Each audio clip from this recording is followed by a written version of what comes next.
ओंकार सिंह साहब, सवाल इस बात का हो गया जवाहर भाई हो गया। एक मिनट ढुल साहब, जवाहर भाई एक मिनट। ओंकार सिंह साहब, प्रश्न यहां पर यह है कि बड़ी मुश्किल से जो इंडी गठबंधन है वो एक मंच पर फिर से आया और वो कह रहे हैं लोकतंत्र बचाओ भाई, यही आखिरी मौका है संविधान बचाने का, यही आखिरी मौका है आरक्षण बचाने का। और अभय चौटाला जी कह रहे हैं कि नहीं, अभी भी एकजुटता नहीं दिखाई दे रही है। तब तो आप वही बात कह रहे हैं जो बीजेपी कह रही है कि दिखावे का एक ठगबंधन है या दिखावे का एक इंडी गठबंधन है। अतुल जी देखिए, ये थर्ड फ्रंट नहीं था, ये अप फ्रंट था, फर्स्ट फ्रंट था, जिसकी नींव जींद में रखी गई थी।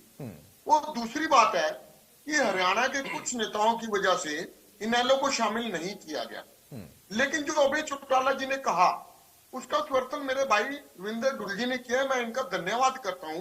ये एक सच्चाई है। आज बीजेपी डरी हुई है। ये 400 पार का नारा, 400 पार और 10 में से 6 कैंडिडेट उधार, ये कैसे हो सकता है? हाँ, कुछ राज्यों में तो ये गठबंधन इंडी गठबंधन कहने की आवश्यकता नहीं है। जब एक इंडिया बन गया तो इंडिया गठबंधन और इंडी गठबंधन में फर्क होता है। इसका मतलब कहीं ना कहीं हम पहले ही पूर्वादोष लेकर चल रहे हैं। अभय चौटाला जी ने कहा, मैं बिल्कुल सहमत हूं कि आज समय की जरूरत है। आप इनसे बीजेपी के प्रवक्ता से पूछिए, पिछले लगभग 10 साल के शासन में कोई एक बीजेपी का नेता बता दो जिसपे ईडी, सीबीआई या इनकम टैक्स का छापा पड़ा हो। क्या बीजेपी वाले सारे श्वेतपोश है, सारे ही शरीफ है? ऐसी कौन सी मशीन है इनके पास है जिसमें बीजेपी में आते ही बंदा एकदम से वाइट हो जाता है? और ये दूसरों से क्वेश्चन कर रहे थे। जवाहर यादव जी बड़े भाई हैं मेरे, बड़े समझदार हैं, अक्लमंद हैं। ये तो बता दें 2014 में मोदी जी ने झूठ बोला था क्या नवीन जिंदल के बारे में? आरोप उसके पीछे आरोप आज भी हैं, तो क्या उन्होंने झूठ बोला था?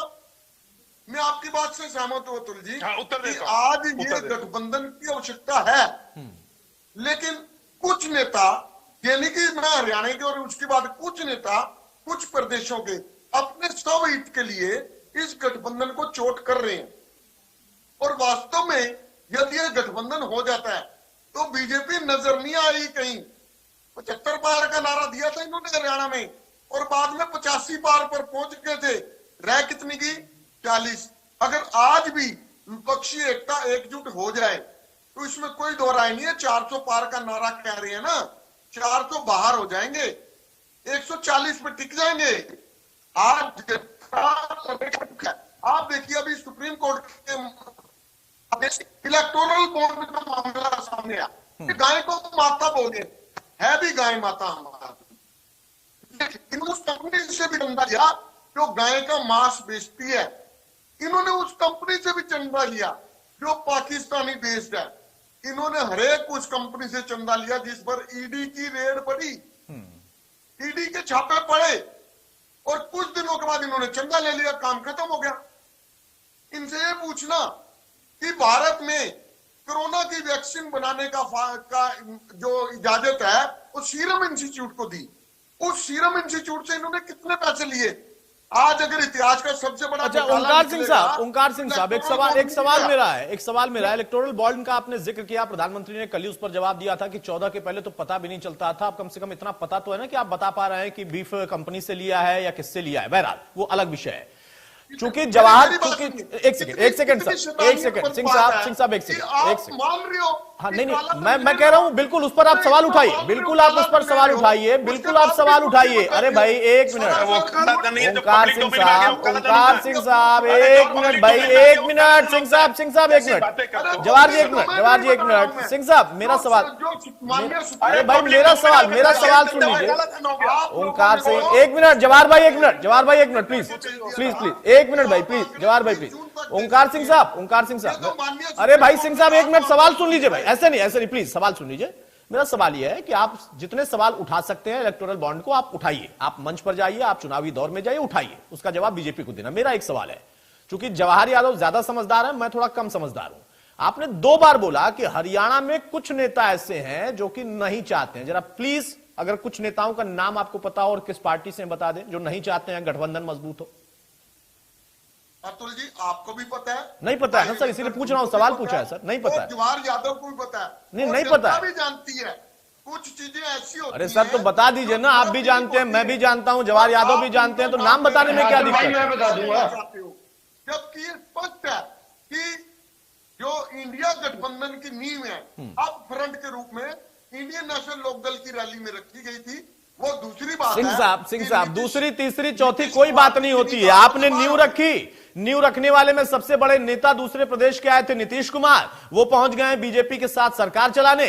मेरा फिर से सवाल है कि हरियाणा पे आ जाइए सर, कौन है वो जिनका नाम आपको पता है, जवाहर यादव को पता है, मुझे भी पता है, ढुल साहब को भी पता है, विवेक भाई को भी पता है, लेकिन किसी को नहीं पता है, और जनता कह रही है हमें भी नहीं पता है कौन है जो कि गठबंधन को कमजोर करना चाहता है। आपको भी पता है? अरे नहीं पता है भाई, बताइए ना।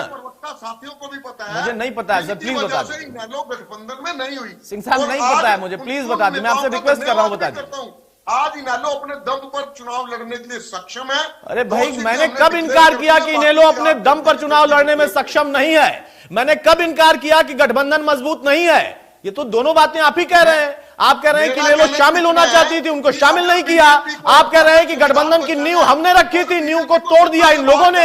मैं तो सिर्फ इतना पूछ रहा हूं कि किन लोगों ने नींव तोड़ा, कौन है वो नेता जो हरियाणा का हित नहीं चाहते हैं, इनको चाहते नहीं है कि हारे, बीजेपी को हराना, लोकतंत्र बचाना, संविधान बचाना, संविधान के साथ साथ आरक्षण बचाना तब जिम्मेदारी है, जरूरी है, और ये कौन नेता है नहीं चाहते हैं? एक बार में नाम बता दीजिए सर प्लीज। अतुल जी मैं बताता हूं, ये तो देखो, सबसे पहले मैं रविंदर डुल जी का एक बार फिर धन्यवाद करता हूं जिन्होंने अभय चौटाला जी को ये बोला कि दोबारा से प्रयास करो, लेकिन उस नेता का नाम आप मेरे मुंह से क्यों निकलवाना चाहते हो? आप बताइए किसके मुंह से निकलवा, आप बताइए किसके मुंह से निकलवा? ढूल साहब के मुंह से निकलवाना? ढूल साहब से पूछना है मुझे सवाल। सिंह साहब कहेंगे कि ढूल साहब से मेरा सवाल होना चाहिए, अभी पूछूंगा। सिंह साहब अभी पूछूंगा। आप कहेंगे कि ढोल साहब से मुझे सवाल पूछना है, अभी पूछूंगा, तुरंत पूछूंगा। एक प्रवक्ता को बोलने की आजादी नहीं है, कांग्रेस के सामने कमाल की बात कर रहे हैं आप। बताइए सिंह साहब किससे पूछना है? ढोल साहब से पूछना है? जवाहर भाई एक मिनट, जवाहर भाई एक मिनट, जवाहर भाई प्लीज प्लीज, जवाहर यादव एक मिनट। सिंह साहब मैं आपसे फिर से पूछ रहा हूं सर, किससे पूछना है अभी बताइए, तुरंत पूछूंगा सर, बिना एक सेकंड गवाए। अतुल जी बिल्कुल ठीक बात है, ये आजादी की बात कर रहे हैं। आजादी इनकी कहां गई जिन्होंने सीनियर कांग्रेस से क्यों डरते हो भाई? कांग्रेस से क्यों डरते हो भाई? अरे कांग्रेस से क्यों डरते हो? मेरा कहना है आप कांग्रेस के सामने बोल नहीं पा रहे। अच्छा चलिए, अब विवेक चौधरी को मैं चर्चा में शामिल कर रहा हूं। अब कोई किसी से डरेगा नहीं, भी खुल के आप बोलिए, क्योंकि अभी तक फिलहाल लोकतंत्र खतरे में नहीं है, बचा लेगा गठबंधन, क्योंकि उन्होंने एक जुटता दिखा दी है। विवेक भाई, जेजेपी को कुछ पता है कि हरियाणा में गठबंधन, आपका तो खैर टूट ही गया, उसके लिए मेरी संवेदना है, लेकिन जिनका है उसमें कौन लोग हैं जो कि शामिल नहीं होने दे रहे हैं? चौधरी साहब इस पर प्रकाश डालेंगे कुछ? सिंह साहब तो कह रहे हैं कि सबको पता है, आपको पता है? जरूर अतुल भाई, हाँ जरूर अतुल भाई, और मेरे को संवेदना की जरूरत नहीं है। जननायक जनता पार्टी सक्षम है चुनाव लड़ने के लिए, और मैं थोड़ा सा आपका समय चाहूंगा। हाँ, बिल्कुल, तीनों प्रवक्ता ने अपनी अपनी बात कही, और तीनों का जवाब देना भी मैं चाहूंगा अच्छे से, अगर बिल्कुल उनको स्वीकार हो। कोई बीच में जिस तरह मैंने चुपचाप सुना, वो भी सुनने का काम है। अभी मैं जवाहर यादव जी को सुन रहा था, जवाहर यादव जी ने बहुत बड़ी बड़ी बातें करी, कहीं से कहीं पहुंच गए, कहीं भ्रष्टाचारियों की बात कही, कहीं कुछ कही, कहीं वीडियो की बात करी, कहीं गवाह की बात करी, कहीं सबूत की बात करी। मैं इनको एक जिक्र याद दिलाना चाहूंगा। अब यहाँ जवाहर यादव जी मेरे को बताने का काम करें, जब मेरी बारी पूरी हो जाए उसके बाद। ठीक है। बीच में ना तंग करें। बोलिए वो सुन रहे हैं। हाँ। जो मोदी जी ने 2014 में कहा, उसका जिक्र सभी ने पहले कर दिया, नवीन जिंदल जी को भी। मैं ये पूछना चाहूंगा, जो अरविंद शर्मा जी, जो आपके रोहतक से सांसद थे, आगे भी भविष्य में उनके पास टिकट है, उन्होंने कहा मुख्यमंत्री मनोहर लाल जी के बारे और आपके पूर्व मंत्री मनीष ग्रोवर के बारे कि दोनों भ्रष्टाचारी हैं और इसमें बहुत बड़े लेवल की भ्रष्टाचार चलती है। उसकी वीडियो भी मेरे पास है, अगर आपको चाहिए मैं देने का काम करूंगा। मनोहर लाल खट्टर जी के ऊपर और आपके जो मनीष ग्रोवर जी हैं उनके ऊपर कार्रवाई कब होगी, वो भी बताने का काम है। उनके कहे मुताबिक उनको कोड करने का काम करूंगा, या यहां यह बताने का काम करें कि बचकानी बात किसने करी, आपके जो एमपी चुनाव लड़ रहे हैं उन्होंने की या किसी और ने की। आज बार बार परिवारवाद का जिक्र मेरे भाई कर रहे थे। इनको ये तो पूछो कि इनके जो प्रदेश प्रभारी थे विपुल देव जी, उनकी बहनाश्री थी एक उचाना में, जिनसे उनका बहुत लगाव था। वो बहनाश्री, उनका बेटा श्री एमपी बनाए गए, वो बहनाश्री विधायक की टिकट दी गई, उनके जीजा श्री सेंटर में मिनिस्टर बनाए गए, तब परिवारवाद की नहीं याद। ये परिवारवाद की अगर बात करते हैं तो मेरे पास बीजेपी की बहुत बड़ी लिस्ट है। अगर आप कहते हैं कि परिवारवाद आपकी पार्टी में नहीं है, तो प्रभुदयाल के बेटे अनुराग ठाकुर, बीएस येदियुरप्पा के बेटे राघवेंद्र, रवि सुब्रमण्यम के भतीजे तेजस्वी सूर्या, अगर आप कहेंगे मैं पूरी लिस्ट पढ़ के बताने नहीं, पता है, सबको पता है। ठीक वैसे ही जैसे हरियाणा वालों का पता है ना, वैसे ही सब पता है। मैं वही बता रहा हूं। आज के दिन अगर ये बारी बारी बात करते हैं कि हमने ये किया, हमने वो किया, अगर कुछ किया होता तो 10 में से 6 सांसद जो चुनाव लड़ने थे वो बदलने ना पड़ते, 10 में से 6 टिकटें बदलनी ना पड़ती और बाहर से लाने ना पड़ते। आज के दिन मैं आज के अखबार में ही पढ़ रहा था, उसमें एक लिस्ट आई हुई थी कि किस सांसद को कितना फंड मिला और कितना उन्होंने लगाया। मैं अगर सभी सांसदों की, इनकी 10 के 10 सांसदों की बात करूं तो एक भी सांसद ऐसा नहीं था जिसने पूरा फंड लगाया। और अगर मैं आदरणीय दुष्यंत चौटाला जी की बात करूं, उन्होंने अपना तो फंड लगाया ही था सांसद रहते हुए, और पूर्व के सांसद उस टाइम के कुलदीप बिश्नोई जी का फंड भी लगाने का काम किया था। आज इनके सांसदों ने फंड्स को लैप्स कराने का काम किया। मैं पहले भी डिबेट्स में कह चुका हूं कि देश की जनता देख रही है, हरियाणा की जनता देख रही है। हरियाणा की जनता एक चीज पूछना चाहती है कि 10 के 10 सांसद ये बता दें कि हरियाणा के हितों की आवाज कब इनके 10 के 10 सांसदों ने उठाने का काम किया लोकसभा में।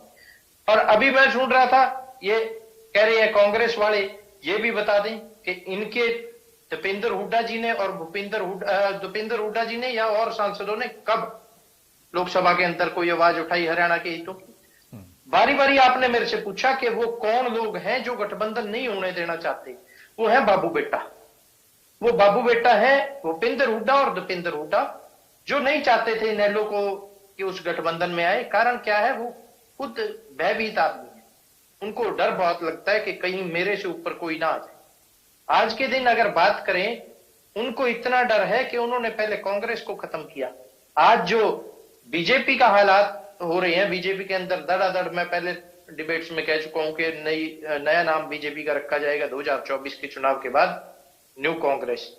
वो कांग्रेस खत्म होगी तभी रखा जाएगा। हम तो एक चीज जानते हैं, अगर लोकल एमपी होगा, लोकल पार्टी का एमपी होगा, तो वो लोकल मुद्दा उठाने का काम करेगा। राष्ट्रीय पार्टियां ये सिर्फ और सिर्फ राष्ट्रीय बातें करते हैं। आज हरियाणा के युवाओं की रोजगार की जब बात आती है तो ये मौन धारण करके बैठते हैं। जब फंड्स की बात आती है ये मौन धारण करके बैठते हैं। जब कोई लोकल मुद्दा आता है तब ये मौन धारण करके बैठते हैं। अगर किसानों के ऊपर कोई बात आती है तब ये मौन धारण करके बैठते हैं। आज हरियाणा प्रदेश की जनता जान चुकी है कि जो लोकल पार्टियां हैं, जो रीजनल पार्टी है, वही ओरिजिनल पार्टी है। ताऊ देवीलाल जिस तरह कहा करते थे, regional party is original party, और वही विचारधारा लेके आज जननायक जनता पार्टी चुनाव में उतरी है। और आप देखिएगा जब चुनाव के नतीजे आएंगे, आज कोई कह रहा है 10 की 10 जीतेंगे, कोई 9 लड़के भी 10 जीतने का दावा कर रहा है। उनको भी पता लगेगा कि किस तरह से रीजनल पार्टीज उठने का काम करेंगे और जननायक जनता पार्टी मजबूती से चुनाव को लड़ने का काम करेगी।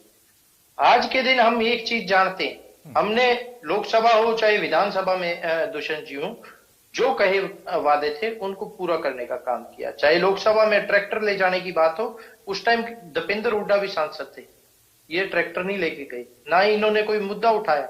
इन्होंने एक काम जरूर किया, हरियाणा का मजाक जरूर लोकसभा में करवाने का काम किया, 2-2 फुट के आलू बता के। आज हम उस पार्टी के सिपाही हैं जिस पार्टी का एक युवा विजन है, युवा चेहरा है, और वो विजन के साथ ही हम चलने का काम कर रहे हैं। वो विजन है कि युवाओं को आज चाहे लोकसभा हो चाहे विधानसभा हो, वहां तक पहुंचाने का काम जननायक जनता पार्टी करेगी। और बड़े बुजुर्गों का आशीर्वाद लेके, प्रेम और नहीं बात आपकी बात से मैं सहमत हूं, आपकी बात से मैं विवेक भाई सहमत हूं, लेके चलने का काम। नहीं सबको साथ लेकर चलना चाहिए। पता नहीं क्यों गठबंधन साथ नहीं चल रहा है, चाचा आपके ये कह रहे हैं। और दूसरी बात कि जब आपने विजन की बात की ना, तो मुझे तो विजन मिलता हुआ दिख रहा है। अभी मैंने एक हेडलाइन चलाई थी कि चाचा भतीजे ने एक ही बार किया है कि 400 पार का नारा इनका नहीं पूरा होगा, यानी अब विजन भी मिलने लगा है।